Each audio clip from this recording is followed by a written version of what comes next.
Bonsoir les amis, Salut, salut. ça Salut, va, vous allez bien? ça va bien. Ouais. Et vous? Hop. Passe- Ouais, ça va, ça va. Heureux d'être là. Parce Passez un que bon dimanche. depuis Oui, le temps qu'on attendait ça. c'est vrai. Voilà, donc bienvenue à tous ceux qui nous regardent. On ne présente plus Frédéric. Si Voilà. on peut quand même, on Oui, peut. oui. Ouais. Bah, Non, je je- rigole. Bon, il y a aussi Vincent qui est Le notre badaud. opérateur, voilà, le badaud, mais en fait beaucoup plus que ça. Et donc voilà, on est content de pouvoir déjà se réunir entre nous. Et puis voilà, pour tous ceux qui regardent, on espère que vous allez passer un bon moment. Et peut-être, voilà, vous Ah oui. voyez en fond le logo EMI Meet. Peut-être, je vais laisser au départ la parole à Frédéric, juste pour peut-être Déjà? rapidement expliquer, ouais, simplement EMI Meet, voilà, d'où ça vient. Ah, t'étais mieux placé pour en parler. Mais bon, voilà, allez, je prends la parole. Du coup, Mimite, c'est quoi? C'est suite à notre rencontre, en fait, hein, tous les deux, et ton projet de mémoire, en fait, sur le sujet. Moi, depuis que j'ai fait mon expérience, j'ai qu'une idée en tête, c'est de soutenir toutes les personnes qui ont fait déjà l'expérience de mort imminente, à l'intégrer et à la supporter, parce que c'est pas simple tous les jours pour tout le monde. Et puis, quand on s'est rencontrés, on s'est vite aperçu qu'on avait un petit peu les mêmes envies, les mêmes directions.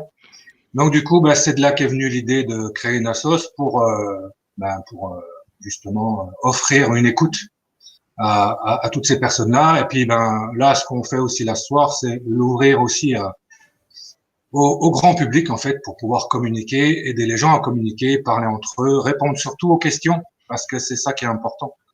Plus que de se raconter en fait, c'est de répondre aux questions. Comme je dis, avec Vince, j'ai fait pas mal de live déjà là-dessus. Quelques-uns. Euh, ouais. J'ai pas la réponse à toutes les questions, mais du coup, tout ce que je peux apporter comme apaisement par rapport à tout ça, c'est avec un plaisir, quoi, et un partage. Voilà, qu'on partage tous les trois. D'ailleurs, c'est pour ça qu'on se retrouve principalement là ce soir tous les trois. Mais les projets, en fait, vont être un peu plus élargis. Enfin, on en parlera peut-être un peu plus, mais Oui. voilà, c'est vraiment une zone d'accueil et on va offrir la parole à beaucoup plus de monde que ça, quoi. Mais bon, il faut bien démarrer par quelque chose. Donc nous voilà ce soir. J'espère que tout le monde va bien. En tout cas, par rapport à ces confinements, là, ces choses qu'on est en train de vivre en ce moment, qui sont pas simples. Mais bon, on croise les doigts, puis ça va y aller. Voilà. Mhm. Donc voilà, je pense avoir fait le tour. Je sais pas s'il y a des questions. De toute façon, on est là ce soir pour répondre aux questions. Voilà, comme tu veux.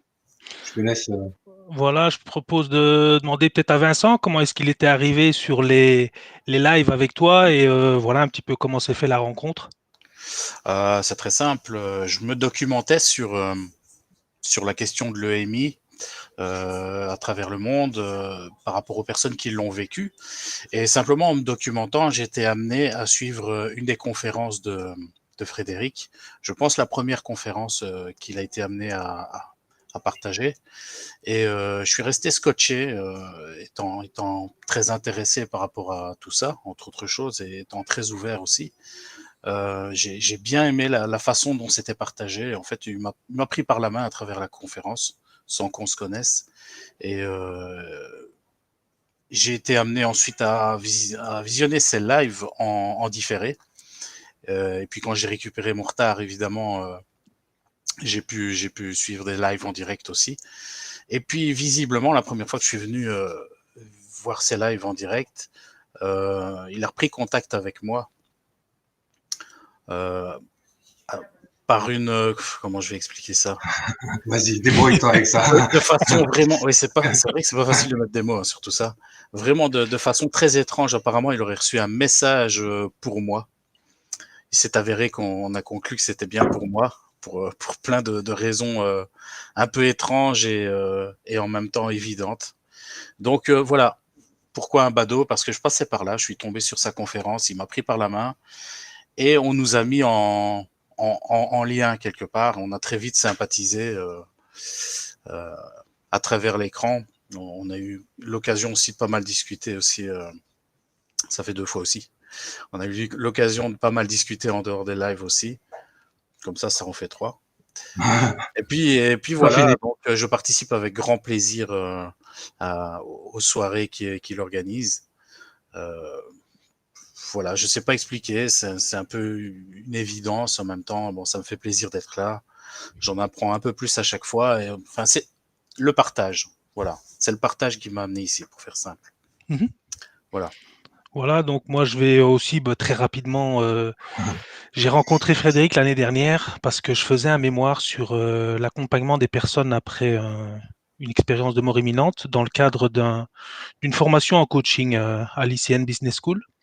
Et Frédéric est la première personne ayant fait une expérience de mort imminente que j'ai rencontrée, enfin qui a accepté voilà de me parler. Puis bon, ben ça a collé, on est resté en contact, on a fait des choses ensemble, puis on s'est retrouvé il y a pas très longtemps à Dijon pour un ciné-débat mémorable pour nous. Au cinéma avec le réalisateur du film Thanatos, Pierre Barnerias. Et donc voilà, on a fait des choses ensemble. On a fait aussi une conférence ensemble. Peut-être on en parlera un tout petit peu ce soir. Et donc voilà, de fil en aiguille, Frédéric voulait reprendre les lives. Et puis il m'a dit voilà, il y a Vincent qui m'accompagnait déjà. Et puis voilà, on peut peut-être faire quelque chose ensemble. Donc c'est la première fois qu'on le fait ce soir. Pardonnez-vous de nous si vraiment au niveau de la technique, voilà, il y a des petites choses. Voilà, on n'est pas encore peut-être complètement rodé, mais bon, voilà, On on fait. pardonne rien, Voilà. parce qu'il faut tout assumer, On assume Non, non, tout. c'est sûr. Si ça se C'est sûr. passe mal, vous demandez à Frédéric. Non, Non, non, mais c'est Afi qui On verra. s'occupe de tout ça. dans tous les cas, on est entre nous, entre des personnes sympas, voilà, toutes les personnes aussi qui nous rejoignent. Donc voilà, on n'est pas inquiet là-dessus. Donc je propose qu'on démarre d'abord sur le thème de ce soir, sur lequel on va essayer de passer maximum 10 minutes dessus, et puis qu'on laisse le temps après à toutes les personnes qui voudront poser des questions dans le chat. Il y en a déjà, hein, Il je y en a crois. déjà, oui, oui, Vince, t'as du oui. boulot. Ouais, D'ailleurs, Voilà. bonsoir à tout le monde en passant. ouais, c'est ça. Depuis le début, mais on voit que Ouais. il Je y a vais des passer gens à tante Lulu, là. bonsoir. Donc, je dis bonsoir à tout le monde. Ouais. Bonsoir à la Côte d'Or, bonsoir à la Charente-Maritime. Voilà, c'est ça. Voilà, bonsoir à Bonsoir tout le monde. papa, bonsoir maman. C'est ça. Voilà, la famille, enfin tous ceux qui nous regardent, les Ouais. amis, etc. Donc c'est bien nous, hein, c'est bien nous qui sommes sur l'écran. Donc voilà, le thème de ce soir, c'était les EMI et si c'était pas un rêve. Alors, vous devez vous douter que nous avons déjà notre petite idée sur la question.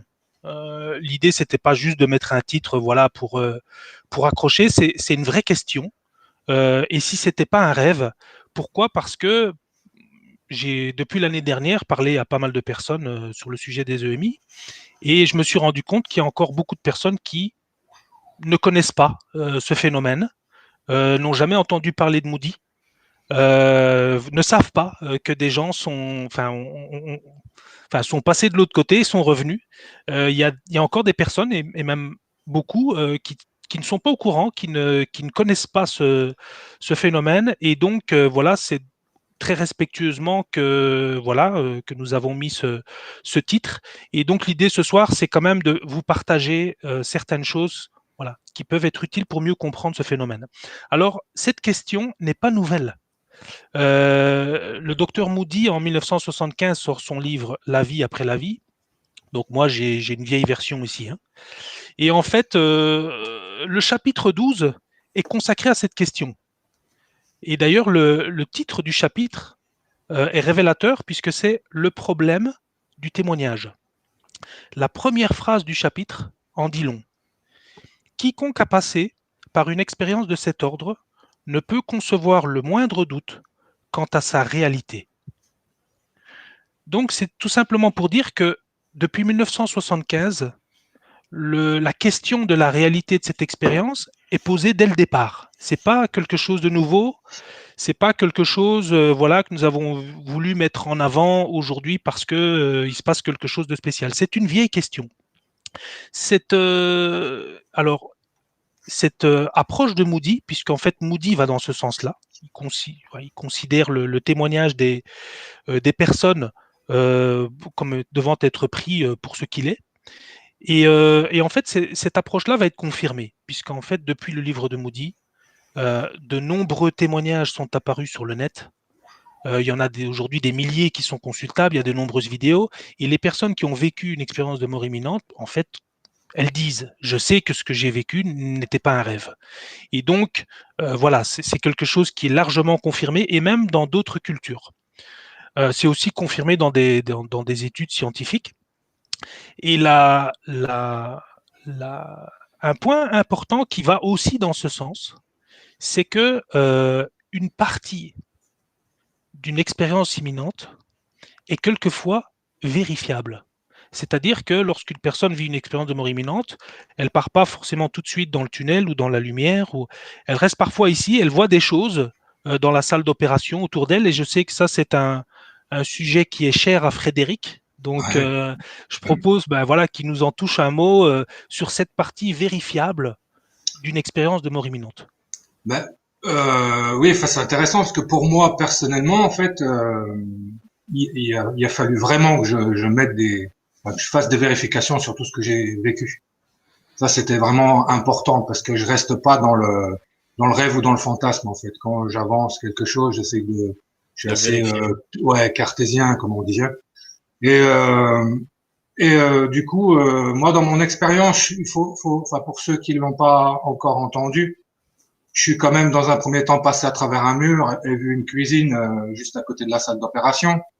Ce détail, ce petit détail-là, technique, on va dire, m'a été confirmé 9 ans après quand même. Et à savoir que 24 heures sur 24, 360 sur 365 jours, je me demandais s'il y avait réellement une cuisine à côté de cette salle d'opération, parce que le fait d'avoir traversé le mur, en fait, c'était déjà pas évident à ramener comme souvenir. Donc le fait de pouvoir vérifier qu'il y avait bien une cuisine derrière, effectivement, ça m'a libéré d'un poids incroyable. Et puis sur mon expérience, en fait, je me suis rendu chez moi, mon domicile, où j'ai vu mes enfants, la mère de mes enfants, j'ai décrit les scènes qui ont été confirmées complètement. J'ai vu ma mère aussi chez mon médecin dans une scène qui peut pas sortir de fantasme ou de quoi que ce soit, qui a été aussi confirmée. Donc voilà, ça c'est les trois souvenirs de mon expérience qui sont vraiment validés pour moi à 100%. Et personne me fera douter sur ce que j'ai vécu par rapport à ça, quoi. Parce que ça a été confirmé par des gens qui avaient aucun intérêt à confirmer ce que j'étais en train de dire, parce que faut comprendre ça aussi. Et, euh, et du coup, voilà, c'est important. J'ai encore un gros dossier en fait sur mon expérience. C'est mon petit voyage au Mexique, mais je travaille là-dessus. Voilà, il y a des choses. Il Voilà. se trouve derrière toi, hein, si je me trompe pas. Oui, c'est ça. C'est T'as ça, hein, vu? j'ai reconnu. Ouais. Hein. Ah ouais. Ouais, parce que du coup, l'idée, c'est que ma compagne m'a décidé de mettre en image en fait mon expérience de mort imminente. Et c'est ce que j'ai fait sur 2 images. Donc mon voyage au Mexique, parce qu'il était très important. Et la vue qu'il y a derrière, c'est vraiment la vue que j'ai eue en arrivant là-bas. Et puis la sortie de mon corps aussi, que je laisse un petit peu plus secrète pour l'instant, mais voilà, parce que je me suis représenté tout nu et je suis un peu timide. De quoi tu disais? Je parle de teasing. Là, on tease, là. Voilà, Ouais. c'est pour donner envie d'en savoir Ouais, plus. c'est ça. Non, parce que en fait, dans l'idée, ce que j'aurais aimé faire, ce que je ferais, c'est peut-être une exposition de peinture. Et autour de cette expo de peinture, pourquoi pas une conférence et puis voilà, un échange. Enfin, tu sais, enfin vous me connaissez, mais ceux qui sont peut-être connectés me connaissent pas. Mais j'ai qu'une ambition dans la vie, c'est de partager ce que j'ai vécu. Donc je cherche par tous les moyens possibles et imaginables d'apporter des choses nouvelles. Et effectivement, dans l'image, en fait, on peut apporter encore une compréhension supplémentaire. Voilà, c'est une autre lecture, comme on dit. Voilà, j'ai écrit un témoignage, je l'ai verbalisé, mais maintenant je le mets en image et c'est plutôt encore quelque chose de supplémentaire. Justement, je rebondis sur ce que tu dis. On parle de partage depuis le début parce que c'est ça. Le fait d'en parler, c'est de le partager. Le fait que ce soit de plus en plus médiatisé, c'est un partage à grande échelle. Mais en dehors de cette envie de partager, justement, il y a une question de Ghislaine. Elle demande qu'est-ce qui a changé dans ta vie justement après ton EMI. En dehors de ce partage, qu'est-ce qui a changé dans ta vie? Mais tout. Alors c'est facile comme réponse et puis je note tout. Voilà. Donc, tu réponds ça. Merci Ghislaine. À bientôt. Voilà. Non, dans le sens, on parle de partage aujourd'hui. Ce soir, je suis avec vous, avec tout le monde là sur YouTube. Quand on part sur des conférences, enfin voilà, c'est des choses qu'il faut mettre en place. C'est du temps, c'est de l'argent aussi. Faut pas croire, ça nous coûte aussi. On se déplace. Et donc, je suis dans le partage, mais c'est vraiment un plaisir que j'ai là aujourd'hui, que j'avais absolument pas avant. C'est-à-dire que moi, le partage avec les autres m'intéressait absolument pas. Un besoin aussi, aujourd'hui, j'imagine. Un besoin, ouais, c'est vital. Quand j'ai fait une conférence là à Chambéry il y a pas longtemps, les gens me disaient merci. Pas tout le monde, hein, mais quelques-uns. Et je leur dis mais me remerciez pas parce que j'ai pris quelque chose d'incroyable. En fait. Et je suis vraiment dans cette dynamique-là de partage, quoi. Et quand tu vois dans les yeux des gens ou le comportement d'une salle, enfin quand tu t'embarques, comme tu disais, je t'ai pris par la main, c'était une vidéo. Mais à travers la vidéo, j'ai dit merci aussi à la fin parce que c'est ce qui se passe même. Mais sur la vidéo, tu vois, quoi. J'ai pas reçu ce que t'as reçu. C'est pour ça que c'est intéressant aussi de se déplacer. Ce que je disais à Afi, je dis moi, c'est important. C'est le public, c'est être dans une salle, respirer les gens, tu vois, pour justement recevoir. T'envoies, tu sais ce que t'envoies, mais l'important du partage aussi, c'est de recevoir. Et dans une salle, je reçois forcément. Je suis sorti de Chambéry, je te dis que je touchais plus le sol. C'est voilà. Bien, ouais. Donc voilà, ce qui a changé dans ma vie, c'est la perception déjà de la vie, de mon environnement, tout ça qui est complètement différente. J'étais, comme je l'explique, je sais pas, j'ai peur d'être rabat-joie parce que je sais pas qui a déjà entendu mon histoire, mais j'étais à fond dans le travail. Enfin voilà, il y avait toutes des choses comme ça. Mes priorités, c'était vraiment de gagner de l'argent. Voilà. Et aujourd'hui, c'est complètement différent, quoi. Complètement différent. Donc, Lynn, c'était parti. Ça commence. Afi, tu vas te faire engueuler. Non, on va le récupérer. Mais voilà, enfin, petite seconde. Ouais. Quand je dis voilà, quand on dit tout a changé dans ma vie, en fait, ça peut paraître comment dire incompréhensible. Enfin, voilà, c'est donc ma manière d'appréhender les choses, la société, mon environnement, la nature, tout ça complètement différent. Ouais. Je suis, on va dire, aujourd'hui dans le respect des choses. Ce que j'étais pas forcément avant mon expérience. Et ce qui est plus important dans le respect aussi, c'est que je suis dans le respect de ce que je suis. Dans toutes mes idées, dans toutes mes actions, tout ça, je veille à être vraiment... attends, chien qui veut se mettre à côté de moi. Voilà, je veille à me respecter dans tout ce que je fais, dans tout ce que je suis. Quoi. Voilà, ouais. C'est vraiment important. Voilà, donc Vince va nous rejoindre, il n'y a pas de souci, peut-être il redémarre son PC, il va nous rejoindre tout de suite. Il y a un autre médecin, professeur Pim van Lommel, qui a fait une très grosse étude, qui a été parue en 2001 et qui va plus loin pour démontrer que les expériences de mort imminente ne sont pas un rêve, ne sont pas des rêves.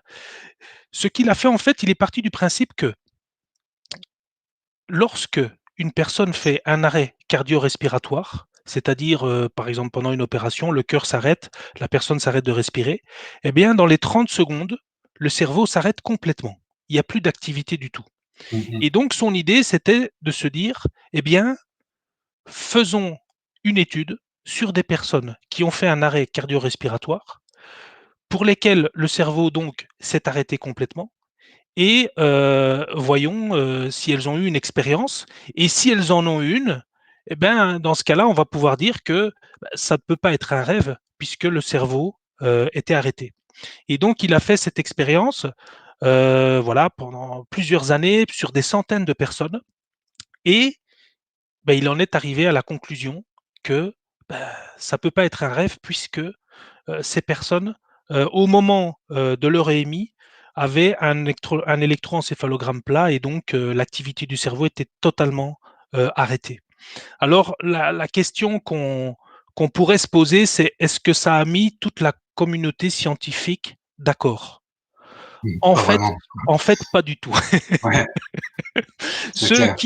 Ceux qui avaient déjà leur idée comme quoi c'était pas possible, de toute façon ça doit être un rêve, ben en fait voilà, se sont battus encore plus fort et donc l'ont attaqué sur sa méthode en disant que c'était pas tout Mhm. à fait scientifique, voilà, il y avait des choses qui étaient discutables. Par contre, c'est vrai que ça a quand même fait avancer des choses et ça reste une étude aujourd'hui majeure et voilà, ça reste une référence en matière d'études sur les EMI. À ça, là-dessus, je rebondis un peu parce que c'est ce qui me perturbe un petit peu dans la recherche. C'est que tu sais, il y a des petites guerres en fait sur le fait que le protocole soit exact ou pas exact. Oui. Et ce que je trouve dommage, c'est que personne se met autour d'une table à réfléchir à un protocole commun et faire vraiment les recherches avec les protocoles qui vont satisfaire tout le monde. Tu vois, enfin, j'ai ce goût amer là en fait au niveau de la recherche par rapport à ça. C'est plutôt que de batailler à dire que ton protocole est pas bon, mets-en un sur la table et puis allons-y quoi. C'est vraiment voilà ce qu'il faudrait. Faudrait qu'ils puissent faire ça à un moment donné ou à un autre et puis pourquoi pas nous demander notre avis et puis leur mettre des protocoles en place. On pourrait faire parce que je sais pas si tu as entendu cette histoire de d'enveloppe sur les armoires à l'hôpital à Marseille, je crois. C'est voilà. À mon sens, personne va aller fouiller dans leurs armoires, quoi. Et donc leur protocole, il sert absolument à rien. Enfin, ça reste mon avis, bien sûr. Hein, j'engage que moi là-dedans. Mais s'ils veulent des protocoles, on peut leur en donner, quoi. Alors Euh, après, il faut peut-être un petit peu expliquer pour les personnes qui ne savent pas de quoi on parle. ah ouais, il y en a peut-être effectivement. Oui. Excusez-moi. Vas-y, je te laisse alors du coup. Non, mais c'est en fait, voilà, ils cherchent évidemment différentes pistes pour prouver que tout cela n'est pas des hallucinations, que c'est pas des rêves, etc., qu'il y a vraiment une expérience, que les personnes sortent vraiment, enfin, leur conscience ou Ouais, leur esprit ou leur âme, ce qu'on veut, sort vraiment de leur corps. ouais de leur corps. Et, Ouais. et donc, ils ont mis un protocole en place, voilà, qui est discuté par certains ou pas, mais bon, peu importe, au moins, ça fait avancer les choses pour mettre, je pense, des photos ou je sais plus, des figures dans Ouais, des c'est ça. enveloppes au-dessus Ouais, des choses des dans des armoires. enveloppes. Ouais. Voilà, Ouais, ouais. au-dessus des armoires dans les salles d'opération, parce qu'ils se disent que si quelqu'un sort de son corps pendant l'opération, eh ben, il Mm. verra ce qu'il y a au-dessus des armoires et il Ce pourra qu'il y a, dire ben, j'ai vu ça, ouais. etc. Et alors, ça viendra confirmer ben, le fait qu'il soit bien sorti parce qu'ils n'auraient pas pu dire autrement, puisque on ne rentre dans une salle d'opération que à moitié endormi, voire complètement endormi en principe. Enfin, moi, personnellement, si demain je refais une expérience de mort imminente, je vais à Marseille pour les voir dans les enveloppes, pour leur rapporter ce qu'il y a dedans. Mais, Parce que tu es au courant. ouais, mais j'irai chercher quand même là-bas. Mais si tu veux, par principe, voilà. Euh, moi, j'étais dans une cuisine et en rigolant, je dis, bah, ça faisait 6 jours que j'avais pas mangé, tu vois, je cherchais à manger. T'as un type qui va parler d'une cafetière qui coule. Peut-être qu'il avait envie d'un café. Enfin, ça peut paraître bizarre quand même, mais au départ, tout de suite, aux premiers instants de cette expérience-là, tu restes quand même un petit peu attaché à ce que t'étais ou ce que t'es. Et voilà, on va être tous plus ou moins dirigés. C'est Nicole Dron qui disait, voilà, elle s'inquiétait pour son mari, elle a été dans la salle d'attente pour son mari. Oui. Donc, voilà, alors le protocole, il faudrait le baser là-dessus. C'est-à-dire, bon, ben, racontez-nous ce que vous avez vu, on vérifie tout de suite, et après, sur 1000, 2000 personnes, si à chaque fois tu peux vérifier, enfin, il y a au bout d'un moment, faut quand même se poser les bonnes questions, quoi. Mmh. Mais tu peux pas dire, tiens, je vais planquer ça au-dessus d'une armoire, et puis, ben, il faut qu'il y en ait au moins 10 sur 50 qui nous racontent ce qui se passe, sinon on valide pas le truc, quoi. Enfin voilà, je trouve ça dommage, c'est tout. Ouais. Enfin, Donc ne vous inquiétez pas, j'envoie un petit message à Vince qui doit juste redémarrer toute sa connexion pour pouvoir nous rejoindre. Bon ben ça c'est le live. Mais bon, on continue. Show must go on. Bon, c'est pas un show non ouais. plus, hein. Mais bon. Alors, Ouais, je vais. Ah ben, donc j'arrive pas là. voilà, encore un point qu'on va développer qui est aussi très intéressant. C'est donc on a le professeur Pim Van Lommel, voilà, qui a à sa manière démontré que dans les cas d'arrêt complet de l'activité du cerveau. Ah voilà, il y a Vince qui nous rejoint. Vince. Voilà. Voilà, excusez-moi. Je Voilà. n'ai jamais de problème de connexion, c'est rarissime. Et voilà, Mais c'est ça. j'en ai prévu un ce soir pour que ça vaille la peine. Ouais, c'était Ouais. mais non, c'était Voilà, oui, parce que quand je suis tout seul, ça sert à rien. voilà, il Ben fallait oui, personne ne le voit. Voilà. il fallait un petit C'est- suspense. Voilà. Alors, il y a un tout nouvel élément qui tend à prouver que les expériences de mort imminente ne sont pas des rêves, qui est apparu il y a quelques années d'une manière un peu surprenante. Ce qu'il faut comprendre, c'est que dans les années, non, je vais reprendre depuis le départ. Les expériences de mort imminente, la communauté scientifique n'est pas complètement d'accord, c'est le moins qu'on puisse dire, sur la façon d'interpréter exactement ce que c'est. Est-ce que c'est la conscience qui sort et qui est indépendante du cerveau? Est-ce que c'est une émanation du cerveau et que le cerveau s'arrête? Voilà. Donc, il y a la communauté scientifique reste encore très divisée sur qu'est-ce qu'est une expérience de mort imminente. Mais il y a un point qu'il faut considérer, c'est que n'est pas expérienceur la personne qui a vécu une expérience de mort imminente. Autrement dit, pour être un expérienceur, il ne suffit pas d'avoir vécu une expérience de mort imminente, il faut encore s'en souvenir. Et il y a des scientifiques qui pensent qu'il est possible que des personnes aient vécu une expérience de mort imminente, mais qu'à leur retour, il n'en reste rien. Ah, mais ça, je confirme. Voilà. Et donc, c'est ce point-là qui peut sembler anodin. On se dit, bah oui, s'il ne s'en souvient pas, il n'y a rien. N'est pas si anodin que ça. Pourquoi? Parce que si en science, on ne peut pas démontrer ou analyser de manière scientifique une expérience de mort imminente, par contre, un souvenir, ça, on sait comment ça fonctionne, on sait l'analyser. Et il y a des études qui ont été faites là-dessus depuis des décennies sur comment fonctionne la mémoire, les souvenirs, etc. Et on sait depuis les années 80 que les souvenirs réels sont plus riches en détails que les souvenirs imaginés. Qu'est-ce que ça veut dire? Ça veut dire tout simplement, je donne un exemple, que si je me balade, par exemple, je sors 5 minutes là dehors, je me balade et je reviens, et je retrace avec le plus de détails possible tout ce qui s'est passé pendant cette balade. Je pourrais très bien dire des choses comme au début, je me suis dit j'aurais dû prendre un pull. Et puis après, je ne sais pas pourquoi, je pensais à ma grand-mère. Et puis après, j'ai vu quelqu'un qui faisait son footing, etc. Donc en fait, un souvenir réel, même si on pense que on n'a presque rien fait, je suis juste allé marcher 5 minutes, c'est très riche en détails. Il y a beaucoup de détails en fait dans un souvenir réel. Et dans un souvenir imaginé, c'est-à-dire un rêve ou une hallucination, eh bien en fait, ça a l'air bête à dire, mais il y a moins de détails que dans un souvenir réel. Si je rêve que je vais me balader dans la rue, ou bien si je vais vraiment me balader dans la rue, eh bien les deux souvenirs ne vont pas peser la même chose. Le souvenir réel va être plus riche en détails, c'est ce qu'on appelle le contenu phénoménologique aujourd'hui. Donc la phénoménologie, s'il y en a qui s'intéressent, c'est quelque chose de vraiment intéressant parce que c'est le moyen qui va permettre dans les années qui viennent d'étudier ce qu'est vraiment la conscience. Donc pour les personnes que ça intéresse, vous tapez phénoménologie dans Facebook et c'est vraiment très très riche.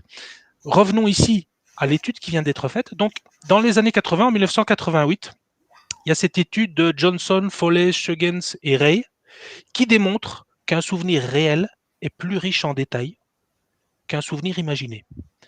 En 2013, l'équipe du Coma Science Group, avec donc Brédard, Charles-Anverville, Déon, Laurès et Tonard, qui est une équipe connue mondialement pour ses études sur les expériences de mort imminente, va partir du même principe.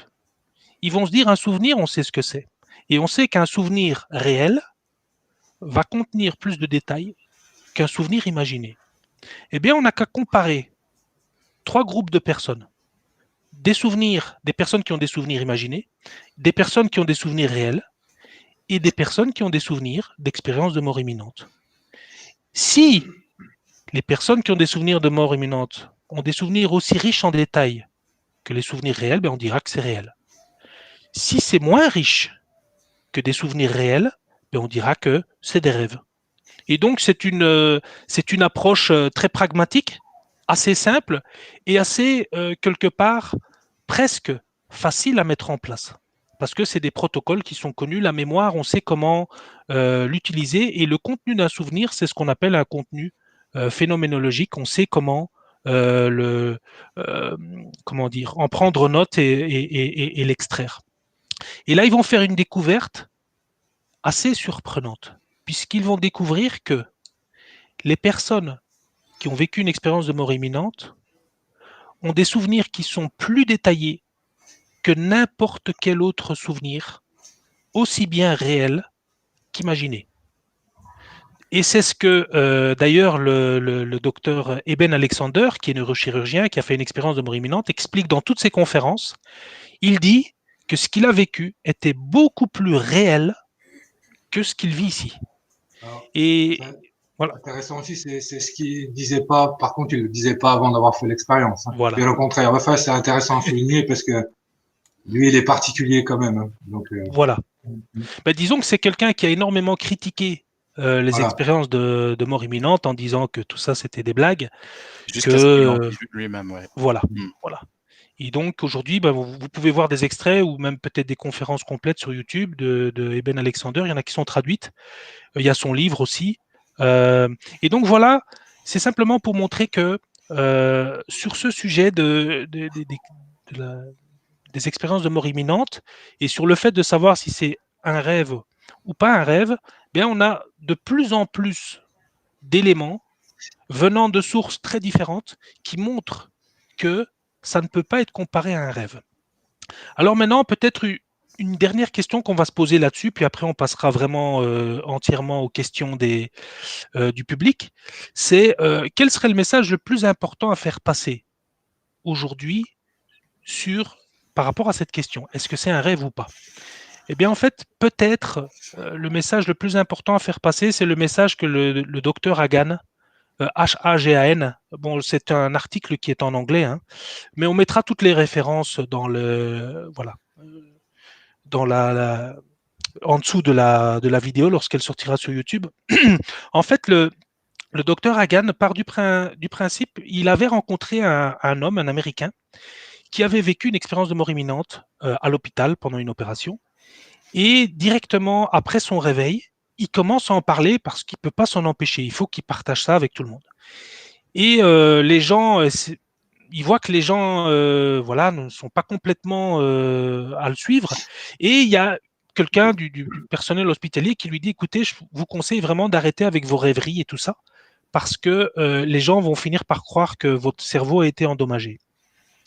C'était des rêves et donc voilà, gardez ça pour vous. Et cette personne va commencer un parcours de souffrance. Donc en fait, cette personne va souffrir de cette réponse parce que quelque part en elle, il va y avoir un conflit. Le professionnel lui a dit c'était un rêve, mais lui sait que c'est pas ça. Et en fait, il va porter cette souffrance, ce stress, cette détresse pendant un certain nombre d'années, jusqu'au jour où il va se trouver chez un médecin un peu par hasard lorsqu'il est en voyage. Et puis il se sent à l'aise, il va partager des choses avec ce médecin, puis il va partager aussi son expérience de mort imminente. Et le médecin va lui dire ah oui, tout à fait, ça s'appelle, c'est une expérience de mort imminente, c'est un phénomène connu, c'est pas un rêve, c'est une expérience que vous avez vécue, il y a d'autres personnes qui vivent ça. Et ça va vraiment libérer quelque chose, ça va libérer un poids très très important pour cette personne. Et donc le message ce soir, ce serait vraiment les personnes qui ont peut-être ce pouvoir ou cette responsabilité, peut-être le corps médical, c'est vraiment d'aller lire les articles de vos collègues que nous allons mettre dans la description ici en dessous de la vidéo, pour que vous puissiez vous faire votre avis vous-même, mais aussi que vous puissiez comprendre que les personnes qui vivent une expérience de mort imminente savent ce qu'elles ont vécu, et c'est important pour elles, lorsqu'elles commencent à partager des choses, de ne pas se sentir rejetées, de ne pas se sentir minimisées par rapport à leur expérience, parce que c'est quelque chose de vraiment très important, très sensible. Et donc l'idée c'était un petit peu de sensibiliser tous ceux qui veulent, évidemment, c'est pas une injonction ou voilà, c'est pas, on n'est pas en train de taper du tout le poing sur la table. Mais c'est vraiment d'essayer de faire partager ce message. C'est d'arrêter de dire aux gens que c'était un rêve, parce qu'en fait, ça ne les aide pas du tout. Ça provoque un stress, une dissonance à l'intérieur, et ça peut provoquer des détresses importantes. Et de nombreux médecins confirment ça, des personnes qui ont étudié les expériences de mort imminente.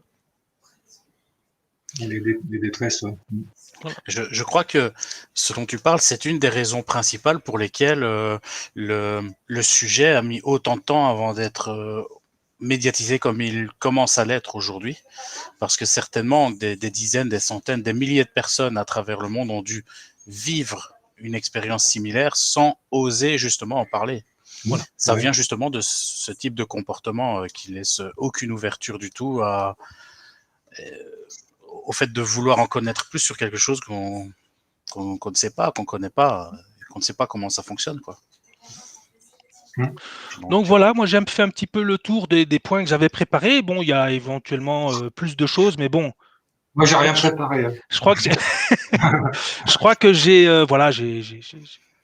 assez monopolisé la parole. Donc voilà, je propose qu'on passe aux questions du public, sauf si voilà, Frédéric, tu voulais dire quelque chose? Non, Vince, vas-y, ça doit être à toi, là, parce que je pense qu'il y a pas mal de trucs sur le chat, là, déjà. Disons qu'il y a eu 2-3 questions dans le chat qui ont trouvé leur réponse dans ce même chat. Ouais, c'est ça. Donc, on parle beaucoup de la différence de réalité, justement. Le fait que quand on vit une EMI, on se rend compte que de l'autre côté, c'est beaucoup plus réel que ce que nous, on vit dans notre vie de tous les jours. D'ailleurs, ça fait partie de ton titre, hein, Afi. Finalement, est-ce que le rêve, c'est pas ce qu'on vit là, maintenant? Et c'est pas vraiment des questions, mais il y a un débat concernant ça, quoi, concernant la réalité. Comment toi, justement, Fred, quel mot tu pourrais mettre sur le sens, justement, réalité, entre ce que tu as vécu de l'autre côté et ce que tu vis tous les jours ici, quoi, en tant que vivant matériel, on peut dire. Enfin, je sais pas si c'est clair, mais j'ai vu passer en fait sur le chat en fait. C'est la différence entre ici et de l'autre côté, c'est les filtres du conditionnement, du politiquement correct, la société. Voilà. C'est ça qui va rendre un peu moins réel ce qu'on vit ici en fait. Si tu t'accroches à tous ces filtres là, quand tu passes de l'autre côté, tu t'envoies balancer tout ça. La différence, elle est juste là, quoi. C'est que ouais, tu vas, on va dire, vierge, si j'ose dire. Sans les contraintes liées à la société, tu veux dire? Ouais, c'est ça. Les conditionnements, le fait que je sois un homme, je vais appréhender les choses d'une manière, c'est une femme qui va faire l'expérience, va l'appréhender d'une autre manière. Ici, dans la matière, tu vois, on est différents, homme-femme. On a beau dire ce qu'on veut, mais enfin voilà. Mais tout ça, ça s'envole déjà. Donc il y a plein de choses comme ça qui deviennent plus réelles. Mais c'est juste parce qu'il y a plus ces filtres là, quoi. Ça se simplifie peut-être en même temps aussi. Ouais, ça devient limpide. Et c'est ça qui fout le vertige d'ailleurs quand tu reviens, parce que tu te dis bordel, quoi. Enfin, ouvrez les yeux, les gars. Enfin, on n'est pas dedans là. Enfin, on est complètement à côté. Quoi, je veux dire. Ouais. Ah oui, j'aime bien le vocabulaire un peu ce qu'il est, mais tu vois, quand on parle d'éveil, tout ça, ça me gonflait d'entendre parler d'éveil. Mais en fait, j'aime bien ce truc-là maintenant, parce que ça veut dire que oui, effectivement, tu ouvres les yeux, quoi. Et quand tu ouvres les yeux, bah, tu vois un peu plus que quand tu les laisses fermer, quoi. Ouais. Et c'est un peu ça le réel de ce qui peut se passer de l'autre côté. C'est que tu vis à peu près les mêmes choses, mais avec les yeux ouverts, quoi. Et le problème qu'on peut rencontrer quand on a fait une expérience comme celle-là, c'est que quand on revient, on garde les yeux ouverts. Et là, ça fait mal. Voilà. C'est ça qui fait le plus mal. D'ailleurs, je sais pas s'il y en a derrière au chat, ils pourront confirmer ce truc-là. Enfin, c'est vraiment ça qui fait mal, c'est d'avoir les yeux ouverts sur tout ce qui se passe, quoi. Et parce qu'on a tous tendance à, tu vois, à mettre des œillères, des trucs, oui.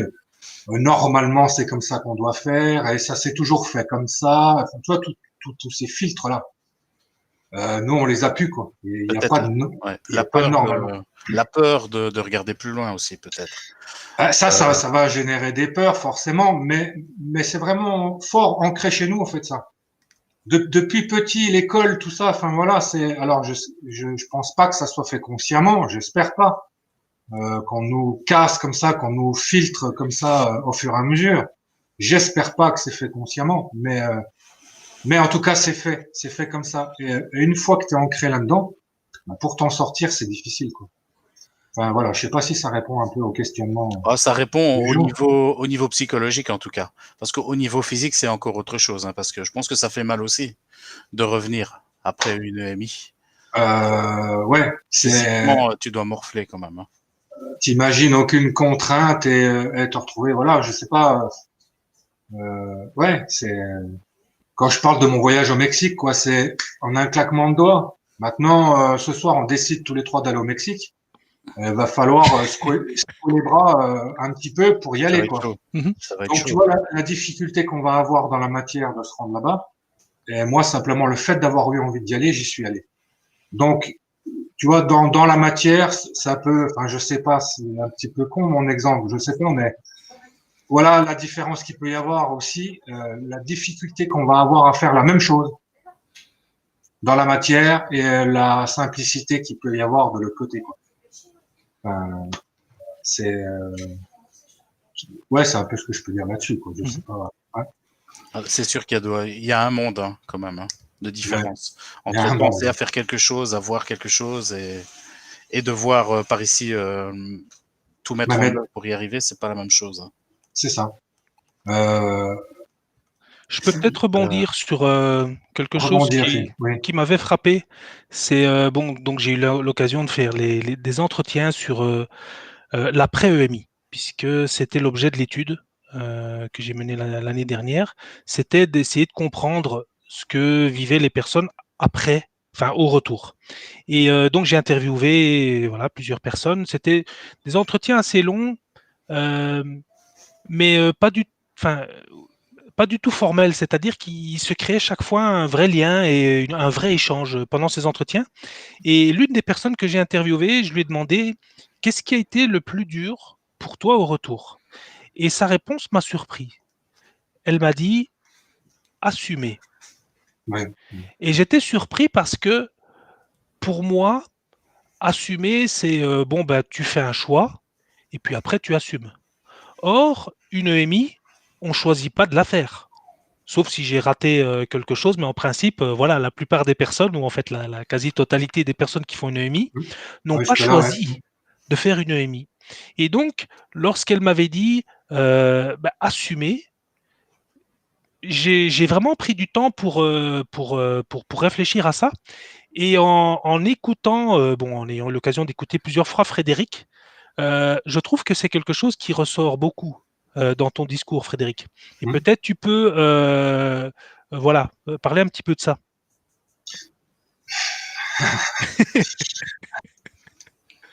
Ben, c'est ce que je disais tout à l'heure, c'est avoir les yeux ouverts sur ce qui se passe aujourd'hui là, dans la société. Oui. Assumer, donc assumer ses choix et ses idées, c'est-à-dire que si on comprend bien, en fait, moi j'ai un autre fonctionnement maintenant par rapport à tout ce qui peut m'entourer.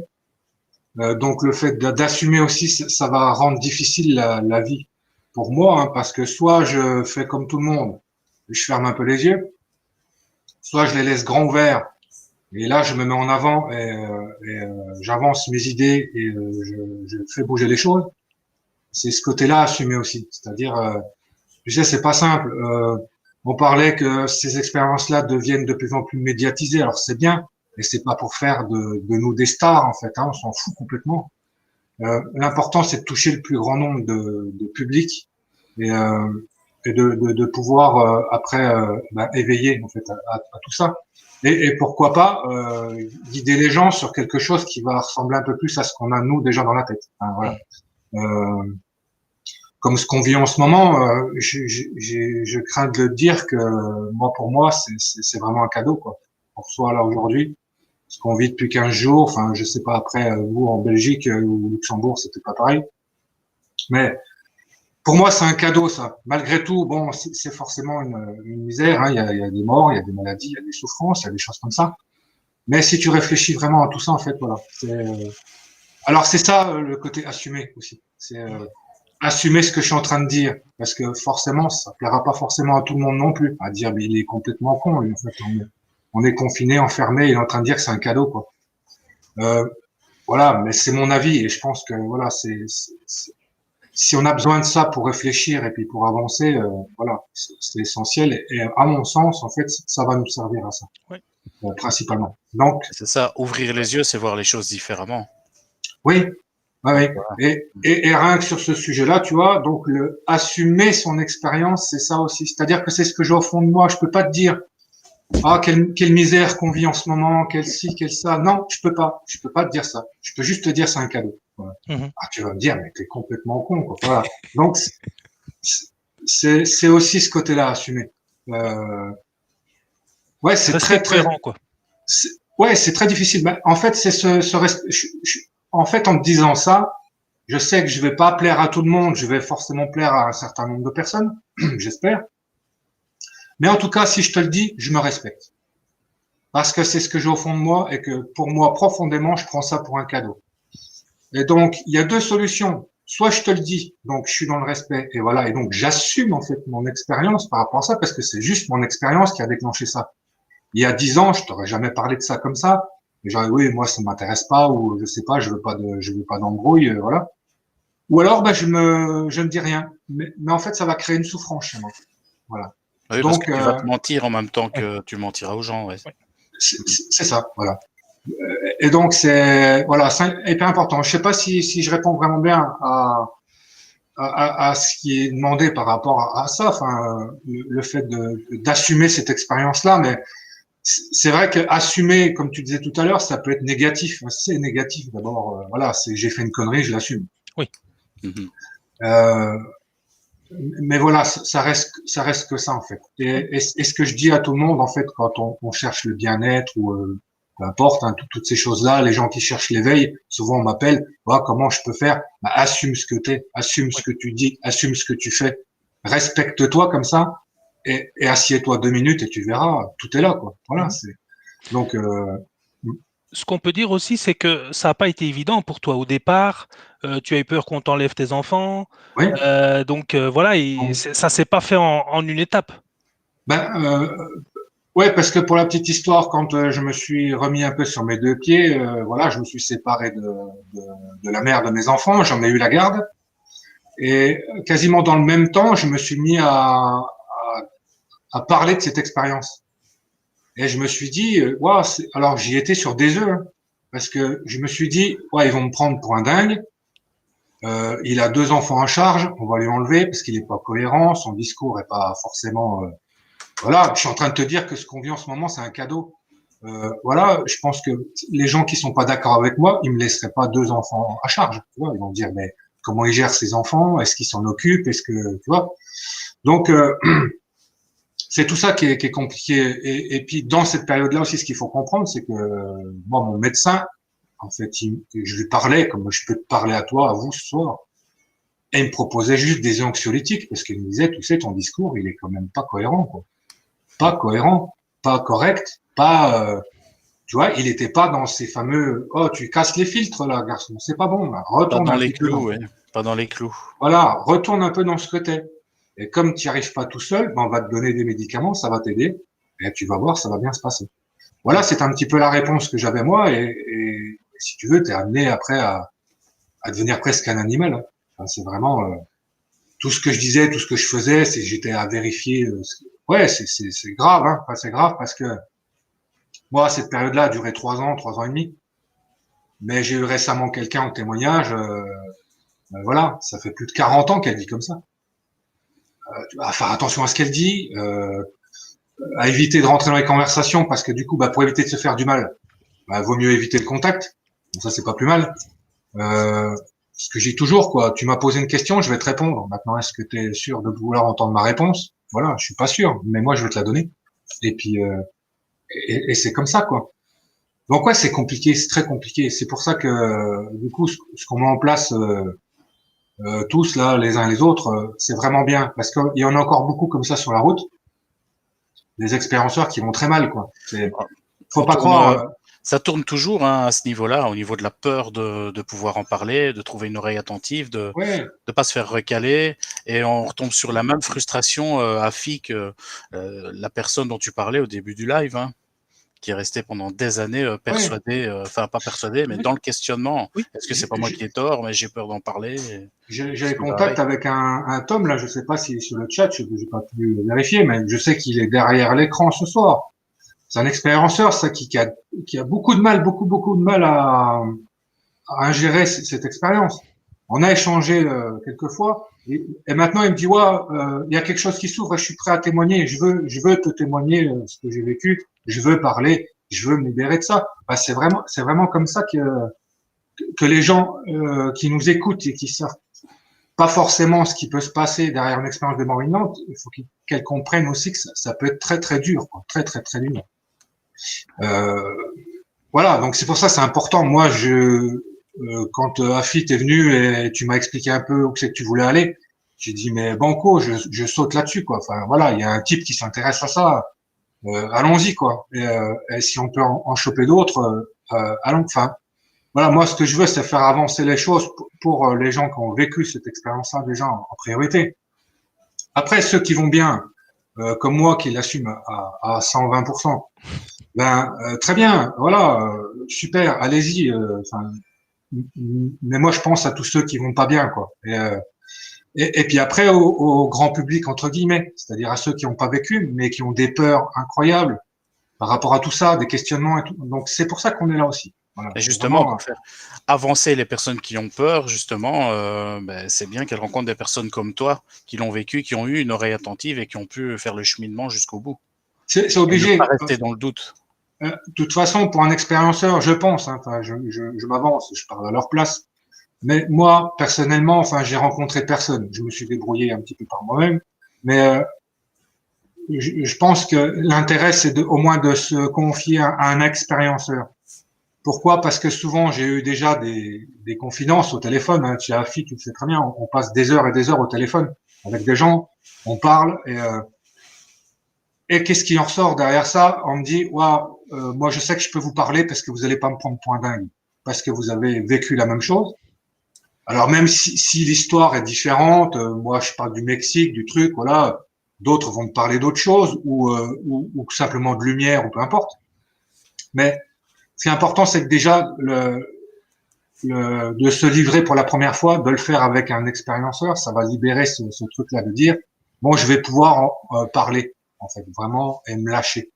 Mais si tu fais ça devant un psy, t'en dis pas un quart. Hein.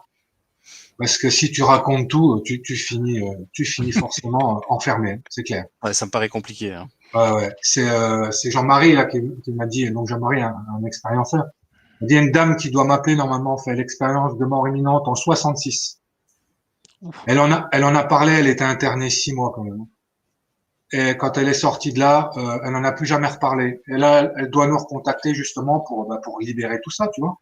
C'est pas un cas isolé, c'est ça le problème. Et oui, et c'est pour ça que je dis, c'est bien beau se mettre en pâture, tu vois, sur Internet. Enfin voilà, c'est bien, mais c'est pour ça aussi, c'est pour attraper tous ces gens-là. Où il y a peut-être des gens qui sont derrière et qui ont de la famille. Tiens, écoute, t'as vécu ça, parle-en ou peu importe. Enfin voilà, c'est aller chercher. Même si on a trouvé une personne ce soir, on a gagné quoi. C'est important en effet, ouais. Voilà, ça. Et le public. Hein. Ouais. Enfin moi, c'est pour ça que je suis là. C'est pour ça que je respire ce soir avec vous. C'est ça. Donc. Alors, toi, tu respires parce que tu l'as vécu. Mais Frix nous demandait tout à l'heure. Dans nous trois qui avaient vécu justement ça. Alors, on sait que tu l'as vécu, Fred. Voilà. Moi, pas à ma connaissance. Alors, si c'est arrivé, je suis pas au courant. Voilà. Et pour maintenant que t'en parles. je savais moi pas non plus. Je n'ai pas vécu de mort imminente. Voilà. Donc, Afi, non, pas Afi, Frix. Ouais. Alors, par contre, Frix, ce qui est important dans tout ça, et c'est pour ça qu'on est tous les trois là ce soir devant vous, c'est, en tout cas pour moi, c'est ce que j'ai dit à Afi, à Vince aussi, je suis expérienceur pour l'instant ce soir. Il y en aura peut-être d'autres à ma place ou avec nous. Enfin, je sais pas, on verra. C'est ce que je dis. On n'est pas là pour le star system, mais c'est pas vraiment ça que je veux dire. C'est que ce qui est important, c'est justement de voir Afi et Vince, des gens qui ont absolument pas vécu ça et qui s'y intéressent vraiment fort. Et ça, c'est important. Mais le but de ce qu'on fait, je pense, ce soir et de notre assos aussi, c'est vraiment d'embarquer tous les gens qui vont s'intéresser à ça et qui veulent faire avancer le schmilblick, quoi. Voilà. Donc, ouais. Il n'est pas nécessaire d'avoir vécu une expérience de mort imminente pour s'y intéresser et comprendre ce qui se passe, quoi. Voilà. Évidemment, ouais. C'est plus facile en l'ayant vécu, forcément, mais voilà, c'est pas nécessaire. C'est pas obligatoire. Non, je crois pas. J'y réfléchirai le jour où je voudrais en vivre une. J'essaierai d'avoir quand même quelqu'un à côté de moi pour me réanimer. Et puis, on en reparlera. J'en profite pour saluer les nouveaux arrivants aussi, parce que je vois qu'il y a de nouvelles personnes qui arrivent au fur et à mesure. Et oui, Afi, tu voulais dire? Non, je pense que c'était un message aussi, enfin, c'est quelque chose sur lequel Frédéric et moi, on s'était aussi retrouvés, c'est l'ouverture. Dès le départ, lorsque j'entendais Frédéric parler éventuellement d'une association, de quelque chose qui pouvait se faire, dès le départ, il voulait que ce soit ouvert. Il voulait que, éventuellement, même des psychologues, des médecins, même s'ils veulent venir, voilà, vous êtes les bienvenus si vous voulez faire avancer les choses dans le bon sens. Et donc, je pense que dès le départ, cette ouverture, ça a été comment dire, une direction vraiment importante. C'était un élément central dans la démarche dès le départ, pour pas se retrouver dans un système communautariste avec des personnes qui sortent toutes du même moule. Et donc et la preuve, c'est que le fait que nous soyons là tous les trois ce soir avec des expériences complètement différentes, il y en a un qui est en Belgique, il y en a un qui est en France, il y en a un qui est au Luxembourg. Voilà. Il y en a qui ont vécu une EMI, il y en a qui n'en ont pas vécu. Mais voilà, disons, alors c'est pas une tribune pour la diversité non plus, hein, c'est pas ça, c'est pas l'objectif. Mais voilà, l'idée, c'est vraiment, voilà, on se retrouve dans l'ouverture, on partage des choses. Voilà, on a chacun un parcours de vie, peut-être des choses à partager là-dessus, et on essaye, voilà, avec nos petits moyens, de faire avancer les choses si on peut. Ce qui est important à dire, c'est qu'on vient donc d'environnements différents, comme tu le dis, mais on va dans le même sens. Voilà. Et moi, c'est ça que je cherche, quoi. Voilà, c'est pas vraiment, c'est des gens voilà qui veulent avancer dans le même sens. Voilà, ils sont, à mon sens, les bienvenus. Tu seras d'accord. Alors, je propose la question suivante de la part de Katushka, qui demande lorsque tu es, depuis que tu as vécu ton EMI et que tu es revenu parmi nous, d'ailleurs c'est gentil de l'avoir fait, elle demande si tu peux percevoir si une personne se ment à elle-même. C'est-à-dire, tu discutes avec quelqu'un, est-ce que tu peux percevoir ça? Oui, parce que je le perçois déjà très bien chez moi. Le souci que j'ai aujourd'hui, je pense que tous les expérienceurs qui auront assumé leur expérience, aussi comme la mienne, on a une espèce de connexion. Je sais pas te dire quoi, ou, comment, mais moi, dès que je regarde dans les yeux de quelqu'un, ou je suis au téléphone ou en conversation avec lui 5 minutes, je sais qui ou quelle elle est, enfin, qui elle est. D'accord. Donc, j'ai eu le cas, c'était assez rigolo, enfin, pas pour la personne sur la table de soins, mais pour moi. C'est-à-dire que j'ai une dame qui venait, bon, je fais un soin, et j'ai dit le soin, tu sais, je vais chercher un petit peu tout ce qui est au fond, dans le fonctionnement psycho et tout ça, hein, je fais pas exprès, mais ça remonte, hein. Et elle finit quand même par me dire, vous foutez 15 ans de psychanalyse par terre. Et donc, je lui dis non, parce que si je remonte ça, c'est que c'est encore là. Donc, je mets rien par terre, en fait. Voilà. Et c'est juste pour répondre à la question, c'est-à-dire que, voilà, souvent ce que je dis en soins, vous pouvez dire ce que vous voulez. Moi, je sais qui vous êtes. Voilà. Donc, ça peut faire peur des fois, parce que forcément. Ça met en confiance, hein. Ça met en confiance. Ben oui, non, mais t'as pas le choix. Et si tu veux, je peux pas me permettre de taire ça. Voilà. Donc, savoir quelqu'un qui va faire un soin ou quelque chose, alors sauf si c'est pour un problème au genou, voilà, on va pas trop s'intéresser au psychologique, puis encore, pourquoi pas, parce que souvent il y a des résonances par rapport à ça. Ouais, ça peut Mais, remonter tout seul aussi. Hein. mais dès qu'on commence à aller fouiller là-dedans, en fait, voilà, il y a, on va dire, plus trop de secrets. Mais pour rassurer les gens tout de suite, en fait, c'est des choses qui sont assez particulières. C'est que tout ce que j'ai en soin, en fait, je l'oublie immédiatement derrière. C'est assez curieux, parce que souvent les gens me rappellent en me disant, vous vous rappelez ce que vous m'avez dit? Ouais, mais pas forcément, non. Donc c'est assez particulier aussi comme fonctionnement. D'ailleurs, c'est intéressant de travailler ça dans le cerveau, mais à mon avis, ça va pas dans les cases mémoire comme tout le reste. Et c'est vraiment toutes des choses. Et des fois, je me dis heureusement, parce que sinon, ça ferait une accumulation de choses qui sont pas forcément intéressantes.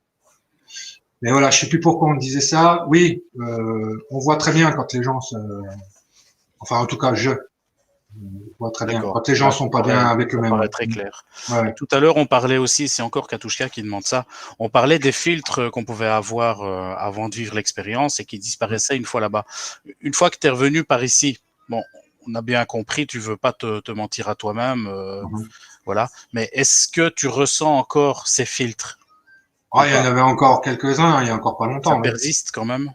Il y en a de moins en moins, j'ai envie de te dire. Mais après, je suis comme tout le monde, c'est-à-dire pour faire court, mon dernier travail là que je faisais, voilà, c'était un gros filtre, encore un gros filtre. Et je m'en suis débarrassé le 22-23 décembre, je crois, c'était mon petit cadeau de Noël. Voilà, parce qu'il fallait que je m'en débarrasse. Et et ça, c'était encore un de mes filtres que j'avais, mais forcément, comme on va dire facilement dans la société, tu dois travailler, tu dois ci, tu dois ça, enfin voilà. Alors, je rassure mon banquier tout de suite. Hein. Je travaille plus dans le truc sur lequel j'avais un gros filtre sur les yeux, mais je travaille ailleurs et voilà, ça va le faire, il n'y a pas de problème. Il n'est pas prévu qu'on ait de problème d'argent tout de suite. C'est ce que j'explique aussi, c'est que en lâchant des choses, justement ces fameux filtres qui gênent, tu les lâches et tu obtiens toujours une compensation derrière qui est beaucoup plus agréable. Et oui, j'ai eu encore quelques filtres. Oui, là j'en ai de moins en moins pour tout dire, même quasiment plus. Mais je suis quelqu'un à la base qui en avait beaucoup. Hein. Voilà, c'est les gens qui me connaissent de il y a 15-20 ans. Voilà, ils me reverraient aujourd'hui et diraient oh, t'as changé, hein. Pas simplement que vieilli, c'est t'as changé. Donc voilà, oui, j'en ai cassé pas mal de filtres. Et je te dis, le dernier, là, ça devait être le 22 décembre. Ça m'a bien fou. C'est précis en tout cas.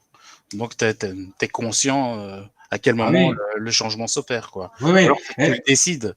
Et ce que j'explique, c'est que il faut, donc là, comme elle pose la question, j'imagine qu'elle se rend compte de tous ces filtres.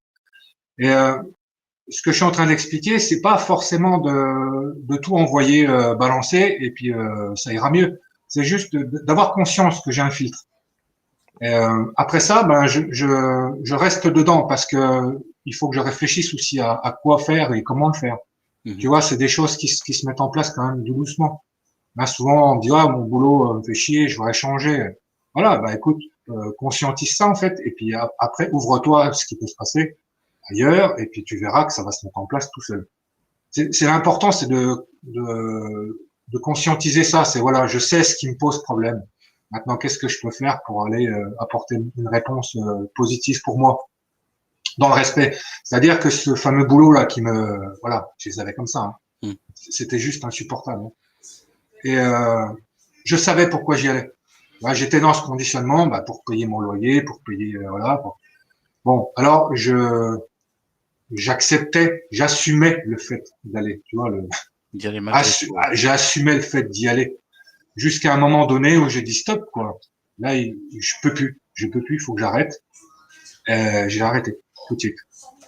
Donc voilà, c'est je sais pas si ça répond à la question. J'imagine que oui. Mais, ouais, je pense. Ça me semble clair.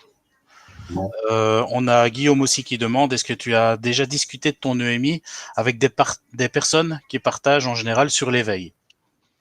Je sais pas si la question est bien claire. Si. Ouais, des gens qui sont dans l'éveil, spiritualité et tout ça. Ouais, c'est ça. Ouais. Ouais. Donc avec des personnes concernées, plus concernées par ça aussi. Ouais, mais je comprends des gens qui s'éveillent, mais sans l'intermédiaire d'une EMI, quoi. C'est un peu ça. Oui, pas mal. Je suis amené à croiser pas mal de personnes qui sont sur ce chemin-là. Du coup, on est presque d'accord sur tout ce qui peut se passer, sur le processus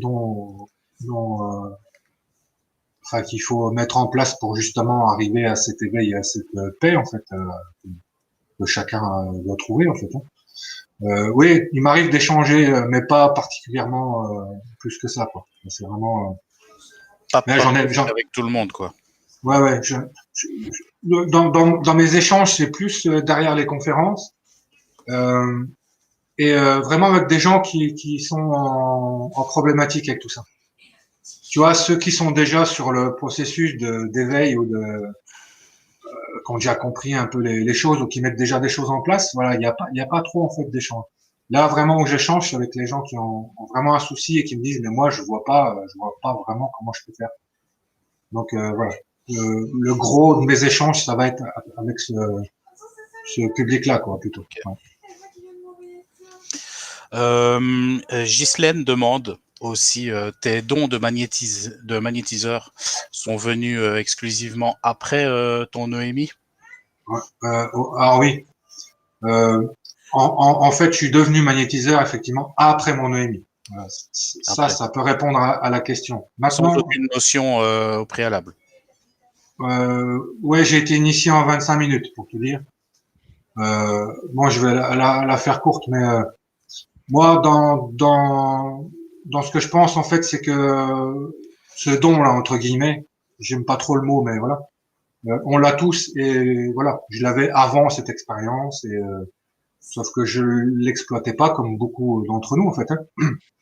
Mon expérience a fait que ça m'a ouvert les yeux. Voilà, je me suis éveillé en fait sur ce genre de pratique. Tu ne l'as exploité qu'après coup, quoi. Voilà, et qu'après coup, j'ai envie de te dire, j'ai passé 3 ans et demi très mal à essayer d'intégrer mon expérience de mort imminente et le fait d'avoir été conduit par hasard, alors il n'y a pas de hasard, mais chez justement une énergéticienne qui a mis des mots un peu sur mes souffrances, sur mes questions, sur mes peurs, sur mes angoisses. Elle a réussi à me faire intégrer mon expérience dans un premier temps. Et derrière ça, elle m'a dit, ben maintenant il faut que tu ailles faire des soins. Alors là, je vais rayonner parce que pour moi, tout ça, c'était du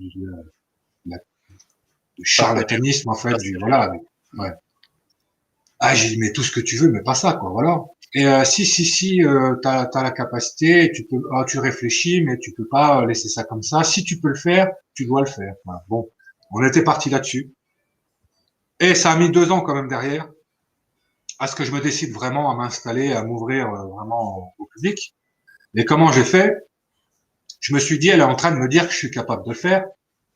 Alors, ok, je vais faire et puis on verra. Donc, au départ, si tu veux, toutes les personnes que j'avais en soins, entre guillemets, je leur demandais impérativement un retour. Je le fais encore aujourd'hui, c'est une habitude, mais voilà.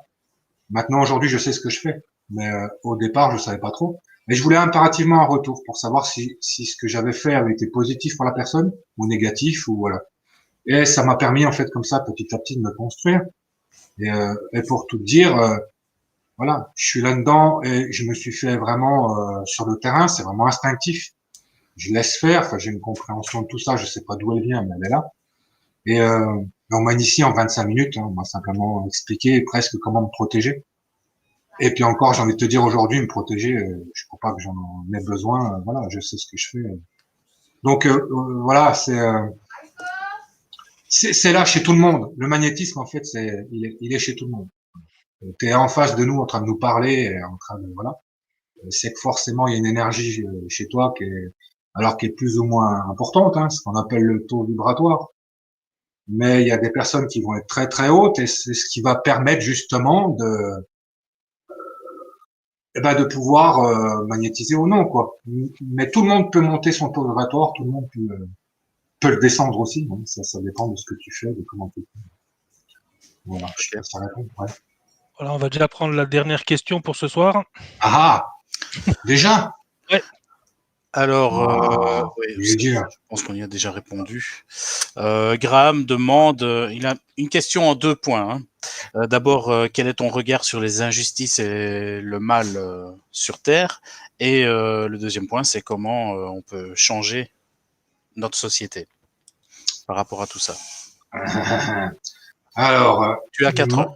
ouais, stop chrono. Là, on récupère les copies dans 3h50. Mon regard sur les injustices et tout ça, en fait, comment dire ça? C'est assez compliqué. Parce que du coup, il va être simplement, je vais conscientiser en fait ce qui se passe. Voilà, je suis conscient de ce qui se passe dans le monde en fait, on va dire. Voilà. Enfin, quand ça vient à moi. Hein. Maintenant, je justifie pas ce que je reçois. C'est-à-dire que je sais pas, pour pas parler d'autre chose, je vais te parler de l'Australie qui a cramé, et c'était terrible et machin et tout ça. J'ai vu ça aussi comme tout le monde et j'ai conscientisé effectivement que ça cramait. Qu'est-ce que je pouvais y faire à ça? Rien, d'accord. Mis à part faire attention ici à pas foutre le feu dans la forêt, tu vois, ou écraser un animal avec ma voiture. Enfin bref, je pense qu'il y avait déjà assez de souffrance d'un côté pour voilà. Et donc, si tu veux, j'ai pris un peu de hauteur par rapport à ça. J'ai simplement conscientisé que ça existait, mais j'ai pas cherché à juger quoi que ce soit ni à comprendre ce qui se passait. Je me suis simplement dit c'est là parce que ça doit être là. C'est un peu comme je t'expliquais au départ, le cadeau que je prends là de 15 jours de confinement. Je cherche pas à comprendre pourquoi ni voilà, c'est là, c'est là. Alors du coup, je prends ce qu'il y a en fait. Voilà. Alors je sais pas si ça répond vraiment à la première question. Et puis la deuxième en fait, Ouais. comment on peut changer le monde? Eh ben du coup en changeant soi-même. Ça c'est radical. En fait, depuis que j'ai fait mon expérience de mort imminente, j'essaye pas de faire changer les gens. Euh, Moi, j'ai changé, je fais ce que j'ai à faire, tout en espérant secrètement que les gens fassent comme moi. Et du coup, le monde finira par changer, c'est-à-dire, tu sais, cet effet papillon, quoi. Dans le sens où je recycle, par exemple, au maximum et j'essaie de consommer le moins possible de cochonneries à foutre à la poubelle et tout ça. D'accord? Donc ça, c'est un fonctionnement que j'ai et qui va quelque part, à mon sens, changer le monde. Mais si je le fais tout seul, ça sert à rien. Maintenant, je ne m'intéresse pas à savoir si le voisin le fait ou s'il le fait pas. Je serais satisfait de savoir qu'il le fasse, mais s'il le fait pas, ça ne m'intéresse pas en fait. Ça restera son problème. Tu pars du principe que ça change quelque chose de toute façon, que ça vaut la peine Voilà. de le faire. Il y a rien qui ne vaille pas la peine de. Voilà. Même si, tu sais, j'aime bien cette petite histoire. À chaque fois, je la balance, mais tu sais l'histoire, les animaux qui sont sur une île là et tout crame en fait. Donc ils partent comme ça sur le rivage et ils retournent sur le continent et ils regardent leur île en train de cramer, en train de pleurer, en train de rien faire quoi. Voilà. Et il y a un petit colibri en fait, hop, il va dans l'eau, il remplit dans son bec et puis il va au-dessus de l'incendie, il lâche la goutte sur l'incendie. Et il s'arrête pas, il s'arrête pas, il s'arrête pas. Et les autres le regardent en fait. Et au bout d'un moment, il y en a un qui l'arrête et il fait qu'est-ce que tu fais? Ça sert à rien en fait. Et en fait, le colibri dit, ben, je sais, mais moi, j'aurais fait tout ce que j'ai pu. Voilà. Et c'est comme ça qu'on change le monde. Parce que du coup, tu te mets derrière le colibri, et tu mets peut-être 2, 3 gouttes, 5, 6. Enfin, après, c'est un petit peu farfelu hein, dans l'idée. Mais c'est comme ça qu'on va changer le monde. Et je pense que ce qui nous arrive là aujourd'hui, c'est un petit peu charnière et c'est là pour nous aider justement à réfléchir à tout ça et comment on peut faire autrement, et comment. Enfin, tu vois, c'est toutes des réflexions qui vont être amenées à être posées à un moment donné ou à un autre. Les gens se sont déjà posé la question, j'imagine, j'espère pour eux. Comment je vais de nouveau consommer quand je vais pouvoir sortir d'ici, quoi. Ouais. Voilà. Alors j'espère que ça va pas être comme ce qu'on peut voir un peu à droite à gauche, quoi. La connerie humaine. Mais j'ai confiance, quoi. Voilà. Je pense pas qu'il y ait que des imbéciles sur Terre et ça va finir par faire quelque chose de sympathique, quoi. Je pense. J'imagine, sinon il y a toujours la piqûre de rappel. Hein. Oui, voilà. De toute façon, tu sais, dans ce débat-là, souvent les gens disent ouais, ça a été créé, enfin ce virus, ce machin et tout ça. Moi, je suis pas là-dessus en fait. Je suis juste en train de dire, les gars, en fait, c'est là. Profitez de ça, quoi. Mais profitez-en, vraiment. Ouvrez les yeux puis les oreilles, bordel. voilà, profitez, restez enfermés chez vous et réfléchissez un petit peu, quoi. Parce que là, il faut à un moment donné. Ouais, c'est pour ça que je te dis, la fille, au départ, je prends ça pour un cadeau. C'est vraiment en espérant forcément que ça fasse pareil chez tout le monde, quoi. Ouais, vraiment. Merci. Voilà, ouais, on arrive déjà à la fin. Malheureusement, il y a encore des questions. Oh, On les gardera et peut-être on commencera un prochain live avec à répondre aux questions qui sont toujours dans le chat. On avait promis à quelqu'un de faire une petite pub. C'est Cécile Cloulas, qui est psychologue hypnothérapeute, qui cherche des personnes qui ont vécu une expérience de mort imminente pour, elle est en train d'écrire un livre, plus spécialement sur l'après, l'avant et l'après expérience de mort imminente. Et donc, c'est quelqu'un qui n'est pas tellement sur l'expérience, mais vraiment plus sur le vécu de l'après. Cécile a déjà pu interviewer une vingtaine de personnes et elle cherche des volontaires qui seraient prêts à passer environ 1 à 2 heures au téléphone avec elle pour répondre à des questions et faire un petit peu le tour de leur après-expérience. Donc voilà, si vous voulez la contacter, vous avez son adresse email, vous avez son numéro de mobile, elle est aussi sur WhatsApp. Et donc on vous encourage. alors on appelle Cécile, les petits gars. Voilà. Donc voilà, ça c'est tout pour Cécile. Donc maintenant, on va passer au mot de la fin. Je sais, voilà, je vais peut-être juste commencer, puis voilà, c'est très bref, mais bon, voilà. C'est toujours super d'être avec Vincent et Frédéric. Et voilà, nous, on a passé un bon moment. Comme j'ai dit au début, c'était une première, donc voilà, on tente Ouais, ça. On espère que, voilà, que ça fait on met plaisir en à toutes les place. personnes. Voilà. Et Et on donc, vous remercie, on vous retrouve. ouais, Au départ, on avait super. éventuellement prévu de faire ça une fois par mois. Si on reçoit des commentaires comme quoi vous voulez qu'on le fasse plus souvent, ben voilà, on est ouvert. Voilà, Ouais. on est N'hésitez pas à disponible. mettre des commentaires, parce qu'une fois par mois, c'est long. Voilà, Enfin, moi, je parle pour moi. voilà. Donc, je sais pas si vous voulez rajouter quelque chose, chacun des deux. Moi, je voulais juste remercier tous les participants, tous ceux qui ont posé des questions, ceux qui n'en ont pas posé non plus, et puis ceux qui sont restés chez eux. Et puis merci à vous deux aussi pour l'invitation. Voilà. Voilà, on va laisser Là- le maître de cérémonie Oh terminer. non, non, non, non, les gars, j'ai dit non. Non, tout Le mot mais de la pas fin. ça. Tout mais pas ça. C'est le patron qui ferme, alors. Non, je suis super content, moi, parce que ça fait presque bientôt, on avait dit avec Vince, plus de 13 mois, je crois, qu'on n'avait pas fait de live. C'est ça. Et moi, ça me remplit à chaque fois. Enfin voilà, je préfère 1000 fois mieux être là sur YouTube avec vous, là, à répondre aux questions, à échanger, voilà, à faire tout un tas de trucs, voilà. Donc c'est pareil, une fois par mois. Bon ben, c'est comme vous voulez, quoi. Mais si on peut faire ça beaucoup plus rapproché. Voilà, c'est possible. Et puis voilà, merci d'avoir été présents là, tous les uns les autres. Je vois là encore plein de connexions. Et ça fait super plaisir. Merci les filles, parce que quand on a connecté tout à l'heure, ça faisait 3 drôles de dames. Mais voilà. Mais non, ça fait les trois mousquetaires.